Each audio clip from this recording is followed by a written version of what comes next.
Story is one of inspiration, proving that one person can make a difference. Recently, a Mooresville woman saw a need, and when she scratched beneath the surface, well, she was shocked by what she learned. More than 4,000 students in the Charlotte-Mecklenburg School District this year don't have a place to go home to after the final bell rings. Carolina Impact's Jeff Rivenbark tells us more. It doesn't matter if you're a kid or an adult. Nothing puts a spring in your step like a new pair of shoes. I wanna put on my shoes. On this day, hundreds of students filled the cafeteria at Walter G. Byers School, anxiously waiting to hear their name. 17, Mari. No, it's not Christmas. But gosh, it sure looks like it. Shoeboxes line the tables. But where do they come from? Well, this story actually starts here, Discovery Place Kids in Huntersville.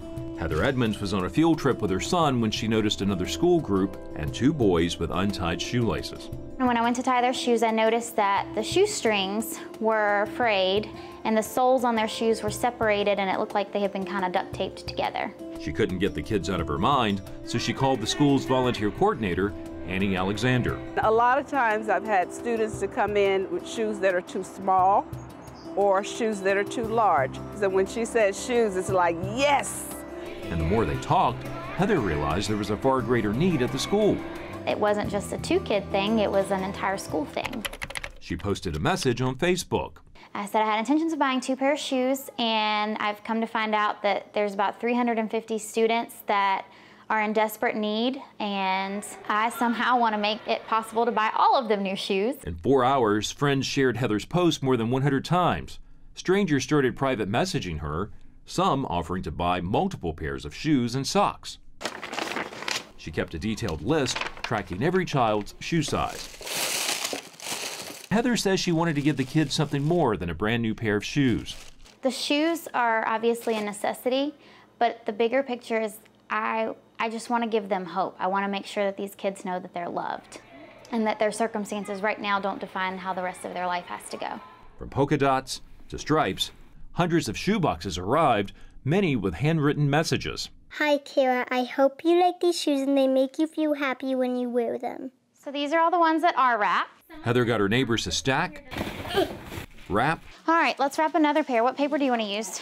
and pack all the shoe boxes. You stand right there and Mommy will grab them from you, okay? As for Principal Anthony Calloway, he was a bit surprised when he heard what Heather planned to do. My initial thought was, they want to what? For how many kids? But on shoe delivery day, 350 boxes lined the cafeteria tables, and the kids really didn't know what was going on until Miss Annie started calling their name. Landon S. I walked into a bunch of high fives and, Mr. Calloway, look what I have, look what I have. So the kids were really excited. About 530 pre-K to 8th grade students attend Walter G. Byers School. According to the Charlotte-Mecklenburg Quality of Life Explorer, the students come from about 8 surrounding neighborhoods with social and economic challenges. The employment rate near the school is 80% compared to 91% for the county. The teen pregnancy rate is 6.5%, twice as high as the county average. The high school graduation rate is lower. And 42% of the people living near the school receive food stamps, which is more than double the county rate. Charlotte-Mecklenburg School says 96% of the students here are considered economically disadvantaged, and 166 students are homeless. If you don't know where you're sleeping at night and you're a child, that is a huge, huge distraction. Because for some of our kids, we have had to make phone calls to Children's Services because they were sleeping in the park and they were sleeping in a car underneath a bridge. But it's reality for some of our scholars. Regardless of whether a child needs new shoes or a place to sleep, Calloway says teachers here work closely with Project Lift and A Child's Place to identify anything that could keep these kids from focusing on their schoolwork. We have students that come from the shelter where they present to be happy, but internally their emotions show something different. A Child's Place is in 15 CMS schools which have a high number of students experiencing homelessness. We can't maybe control their home life so much, but we can try to help control what's going on at school to make it as normal as possible for them. For someone who says it's just a pair of shoes, there's another quote that says, walk a day in someone else's moccasins so that you can really experience what they're feeling. I invite them to come hang out with us and see what we deal with and see how our scholars react when they're giving just a pair of shoes.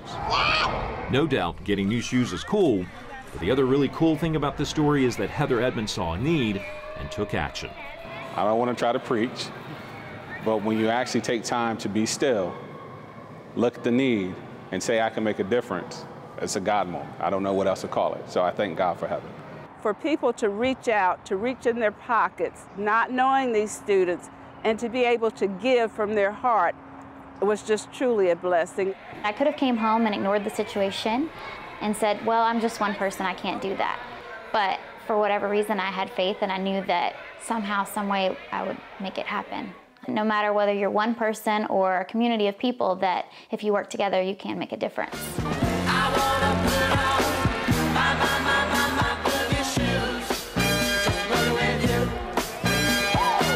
It just goes to show, even the simplest gesture of kindness, like tying a kid's shoestrings, can make a huge difference. One shoebox at a time. For Carolina Impact, I'm Jeff Rivenbark reporting.